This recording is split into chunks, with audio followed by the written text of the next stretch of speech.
Halo semuanya, perkenalkan nama saya Panji Kurnia Akbar, mahasiswa program studi Sistem Informasi Universitas Pamanjaya. Pada kesempatan kali ini saya ingin mempresentasikan proyek UAS dari mata kuliah saya sendiri, yaitu Manajemen Pengetahuan. Di sini proyek saya itu berjudul Implementasi Knowledge Capture System pada Manajemen Piutang Pelanggan, proyek untuk meningkatkan efisiensi arus kas warung nasi Elan Putra, dan mengusung visi yaitu dari warteg tradisional menuju UMKM digital profesional. Selanjutnya, di sini saya tidak sendiri, saya bersama rekan saya ada Fijar dan Lintar. Oke, di sini ada latar belakang dan urgensi riset. Saya akan menjelaskan terlebih dahulu untuk kerentanan tacit dependent management. Jadi secara garis besar, operasional keuangan warung nasi Elan Putra sangat terikat pada kapabilitas kognitif internal pemilik atau bisa bilang ibu dari warungnya untuk merekam transaksi piutang pekerja proyek. Dan selanjutnya ada ancaman knowledge loss dan corporate amnesia. Jadi ketiadaan sistem pencatatan terstruktur memicu risiko hilangnya memori organisasi secara permanen jika buku bon fisik mengalami kerusakan atau kehilangan di area produksi atau bisa dibilang dapurnya. Selanjutnya ada tingginya kognitif task pemilik. Jadi proses pelunasan piutang membebani pemilik usaha karena harus melakukan penelusuran manual lembar demi lembar buku dan menghitung ulang menggunakan kalkulator fisik. Dan yang terakhir di sini ada fisik finansial arus kas. Jadi ketidakkuratan akumulasi piutang menciptakan sebuah kegagalan dalam memproyeksikan likuiditas harian sehingga mengganggu stabilitas rantai pasok belanja bahan bakunya. Selanjutnya di sini ada rumusan masalah dan tujuan. Saya akan menjelaskan rumusan masalah terlebih dahulu. Jadi yang pertama itu bagaimana merancang arsitektur knowledge codification yang optimal untuk mentransformasi catatan fisik tidak terstruktur menjadi database digital yang andal. Yang kedua, seberapa signifikan optimasi kecepatan pemrosesan processing velocity kasir pasca otomatisasi administrasi piutang. Dan yang terakhir, bagaimana validitas data piutang digital mampu meningkatkan kualitas keputusan taktis decision quality terkait belanja modal harian, seperti itu. Dan selanjutnya ada tujuan penelitian. Jadi yang pertama itu adalah mengeksekusi siklus externalization melalui perancangan instrumen penangkapan pengetahuan keuangan yang adaptif. Yang kedua, menguji fungsionalitas dan efektivitas infrastruktur teknologi informasi dalam mereduksi redundansi alur kerja administrasi hariannya. Dan yang terakhir itu membangun sistem otomatis laporan keuangan combination guna menjaga stabilitas dan transparansi arus kas atau bisa bilang cash flow-nya. Seperti itu. Next, di sini ada teori hierarki dik dan tipe pengetahuannya. Yang pertama saya akan menjelaskan rekayasa hierarki diknya. Jadi secara garis besar transformasi dari data mentah atau bisa bilang raw data berupa angka transaksi di bond menjadi informasi finansial berkonteks identitas debitur dan batas limit kredit hingga diinterlinasasi menjadi pengetahuan taktis penagihan piutang usaha. Dan yang selanjutnya ada dimensi tacit knowledge. Jadi aset intelektual yang melekat pada persona pemilik meliputi intuisi, estimasi volume belanja subuh, standarisasi resep serta penilaian subjektif terhadap tingkat loyalitas pelanggan proyek. Dan yang terakhir di sini ada dimensi explicit knowledge. Jadi aset pengetahuan yang telah dimanifestasikan dalam bentuk fisik, di mana dalam studi kasus ini berupa buku catatan piutang tradisional yang memerlukan tata kelola digital, seperti itu. Next, di sini ada model SECI dan knowledge capture. Jadi yang pertama saya akan jelaskan justifikasi pembatasan siklus SECI. Jadi riset ini secara disiplin membatasi ruang lingkup pada dua pilar konversi, yaitu ada externalization, yaitu adalah artikulasi tacit ke explicit digital, dan combination, yaitu sintesis data eksplisit harian menjadi laporan komprehensif. Dan selanjutnya di sini ada arsitektur knowledge capture system.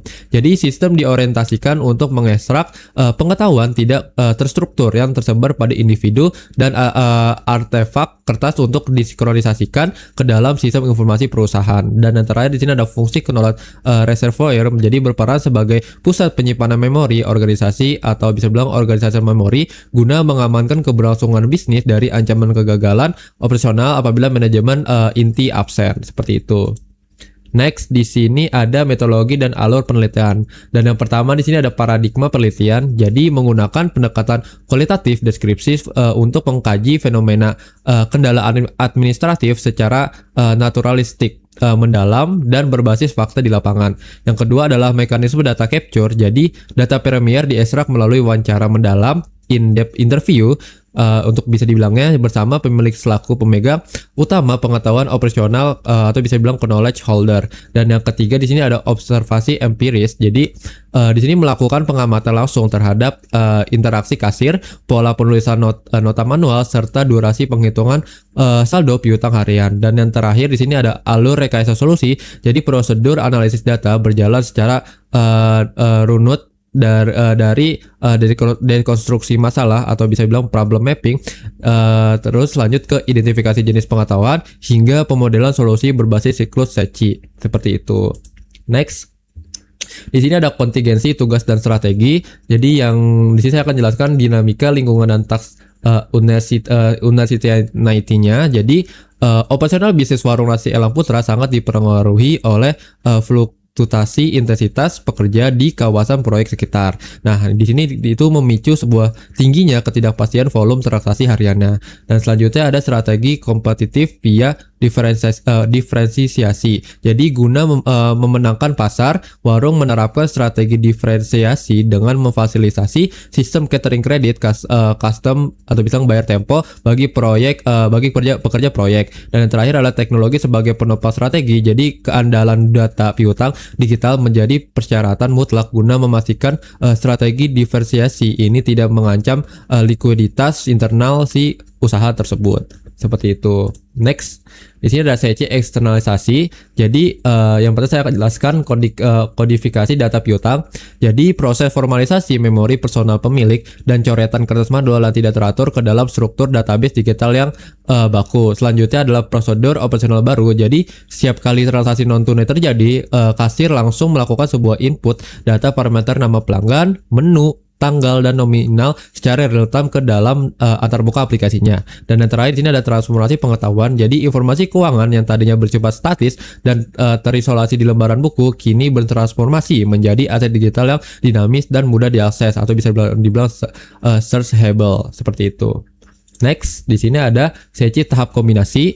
Jadi yang pertama ada sintesis dan agregasi informasi. Jadi mengintegrasikan kumpulan data-data eksplisit piutang harian dari database untuk dikombinasikan menjadi laporan profitabilitas yang lebih kompleks. Dan yang selanjutnya ada penyusunan laporan otomatis. Jadi sistem secara mandiri melakukan kalkulasi akumulasi saldo piutang bulanan per pelanggan serta merangkum performa arus kas mingguannya. Dan selanjutnya ada mekanisme zero human error, yaitu otomatisasi perhitungan matematika mengeliminasi penggunaan kalkulator fisik secara total sehingga memotong risiko salah hitung nominal piutangnya. Selanjutnya ada sistem pendukung keputusan atau bisa bilang DSS. Jadi memberikan visibilitas penuh kepada pemilik mengenai jumlah modal real yang tersedia untuk belanja ke pasar setiap subuh. Seperti itu. Next, di sini ada analisa dampak sistem. Jadi yang pertama saya akan menjelaskan untuk parameter evaluasi kimia itu. Yang pertama ada kapabilitas SDM dan psikokognitif. Jadi mengubah kondisi as is pemilik yang stres akibat kognitif overload menjadi kondisi to be yang bebas dari kognitif task, menghasilkan sebuah kontribusi kesejahteraan mental mengelola. Selanjutnya ada parameter untuk efisiensi alur kerja kasir. Jadi memotong siklus transaksi dari 10 menit pencarian buku manual atau bisa bilang as is menjadi hitungan detik lewat indeks pencarian nama to be, memangkas waktu kasir hingga 90%. Selanjutnya ada parameter tata kelola likuiditas kas. Jadi menghilangkan spekulasi alokasi belanja modal laci kasir, bisa bilang atau bisa dibilang as is menjadi transparansi kas masuk secara real time atau bisa bilang to be demi akurasi keputusan finansial. Dan yang terakhir parameternya adalah manajemen risiko informasi, mengamankan warung dari bahaya korporat amnesia akibat kertas bond rusak atau bilang as is dengan mengarsipkannya secara permanen di repository digital atau bisa dibilang to be ya, seperti itu. Oke, selanjutnya mungkin saya akan mendemokan aplikasi itu akan seperti apa. Jadi saya akan membelakang terlebih dahulu untuk database-nya. Di sini kita tuh menggunakan Firebase sebagai database-nya dan menggunakan fiturnya itu real time database karena menurut kami itu sangat cocok digunakan di aplikasi kita yang kita buat. Nah, di sini saya menggunakan emulator mungkin untuk menjalankan si aplikasinya. Kita langsung saja mendemokan. Di sini adalah akan muncul splash screen terlebih dahulu dan akan muncul onboardingnya. Nah, next hanya panduan saja. Dan di sini akan muncul si login ininya screennya. Di sini untuk demo ya, bisa langsung akses cepat, bisa menjadi role pemilik maupun jadi pegawai. Di sini mungkin kita akan coba untuk menjadi pemilik. Di sini juga bisa melihat untuk passwordnya ya. Nah, di sini adalah tampilan home screen-nya. Saya akan memperlihatkan untuk kasir POS-nya. Nah, di sini adalah kasir POS. Di sini saya akan menambahkan coba untuk menu ya. Tambah semisal menu adalah orek tempe. Harganya adalah 5.000 saja. Nah, ini tipenya ya, kategori menunya. Apakah stok tersedia atau tidak? Kita di sini juga bisa milih foto. Kita sini. Kita simpan ya. Dan dia akan otomatis bertambah di real time database dalam Firebase-nya. Ini akan bertambah orek tempe seperti itu, dan sini akan langsung muncul ya orek tempe. Dan bisa kalau kita klik yang icon ini, itu memperlihatkan stok habis, dan di sini stok tersedia itu jadi false ya. Kalau kita centang jadi true. Nah, atau bisa bilang stoknya ada gitu. Semisal gitu kita akan coba untuk beli orek tempe 1. Di sini ada 2 metode pembayaran, bisa QRIS, menggunakan QRIS, dan bond. Bond itu adalah utang ya. Kita coba di sini untuk QRIS terlebih dahulu. Ini akan muncul QRIS-nya, dan kalau semisal user udah bayar, kita tinggal klik sudah bayar. Dan di sini akan langsung muncul struknya. Kalau semisal pemilik mempunyai thermal Bluetooth, otomatis akan cetak otomatis si struk ini seperti itu. Dan kalau semisal kita utang di sini, semisal mandor proyek ya, ini adalah City semisal bayar, di sini akan muncul langsung struknya juga. Dan di sini mungkin kita cek di sini akan nambah ya offset hariannya berapa. Di sini kita klik menu catering. Di sini bisa menambah catering ya. Semisal ada yang mesen nih, namanya adalah tes saja Fafa, semisal dia pesan nasi ramen telur berapa porsi, minimalnya 10 porsi ya, dan diambil tuh jam pengiriman tuh jam berapa. Kita daftar saja, dan otomatis ini juga akan muncul ya di real time database-nya. Dan di sini ada bisa diedit untuk mengedit kalau semisal pengguna tiba-tiba mau ngubah. Terus ada di sini status masih proses, kita bisa batalkan maupun kita kalau semisal udah siap kita klik. Nah, ini semisal di dapur tuh udah siap masak ya, udah selesai dimasak lah. Bisa dibilang kalau sudah selesai dimasak, di sini bisa kita langsung klik button terkirim, dan akan merubah statusnya menjadi terkirim dan akan diantar oleh pegawai warungnya seperti itu. Kalau sudah selesai bisa dihapus. Nah, kalau semisal dibatalkan, ini munculnya seperti ini ya. Kalau semisal yang mesen tiba-tiba nggak jadi, lanjut ke kas piutang. Nah, di sini yang tadi kita utang ya di menu POS, di sini akan muncul di sini. Dia ngutang tuh sebesar 5.000 ya. Dan di sini kita bisa nambah mandor. Semisal halo 123. Ini rola semisal tukang kayu semisal. Dan di sini bisa nambah anak buah nih khusus untuk mandor. Semisal 12, 13, dan bisa menambahkan tambah anak baru juga. Nah, seperti itu. Semisal 5 nomornya strip aja untuk ngetes ya. Kita buat akun, dan otomatis akan ada di sini kelompok kayu, dan di sini ada anak buahnya ya. Dan kita akan coba untuk di sini ya. Si Siti ini dia bisa kita tambah bond kalau dia ngutang lagi, kita bisa catat pelunasan, kita bisa edit juga di sini. Kalau catat pelunasan semisal dia 5.000 ya. Otomatis akan langsung lunas si utangnya, dan kita bisa hapus catatan. Itu kalau individu tinggal kita hapus aja. Ini untuk kategori individu ya. Otomatis akan muncul di sini akun individu. Next, ini ada laporan nih cuma untuk melihat harian, mingguan, bulanan untuk di pemilik warungnya, dan bisa kita ekspor sebagai PDF di sini. Seperti itu. Dan ini selanjutnya ada role. Jadi semisal di sini ini kita login sebagai putra dulu ya. Kita keluar. Putra apakah bisa? Dan di sini bisa. Dan di sini untuk pegawai itu cuma terbatas ya, cuma bisa mengakses kasir POS dan catering saja. Kalau semisal kita nonaktifin, coba kita tes.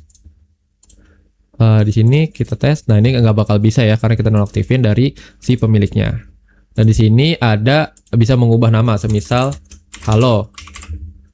Nah, itu berubah ya untuk namanya seperti itu. Coba lagi. Nah, itu akan terubah juga di sini di Firebase ya. Mungkin untuk demonya seperti itu saja. Kita lanjut ke PPT-nya. Dan secara di sini ada kesimpulan dan saran strategi. Untuk kesimpulan akhirnya, implementasi knowledge capture sistem terbukti secara empiris mampu mengamankan aset informasi yang transaksi. Dan ini akan mengoptimalkan si pemilik warungnya ya. Dan selanjutnya ada recommended techniques contemporary. Jadi menurut Plan continuous input, jadi dan data serta menyarankan migrasi infrastruktur ke sistem berbasis cloud storage agar data terlindungi. Dan yang terakhir, visi pengembangan masa depan merekomendasi integrasi algoritma kerjasama buatan AI untuk teknis dari segi data mining saudara untuk menganalisis histori perilaku bayar pelanggan. Seperti itu untuk di kesimpulan dan saran strategi. Mungkin sekian dari presentasi saya, kurang lebih mohon maaf. Terima kasih.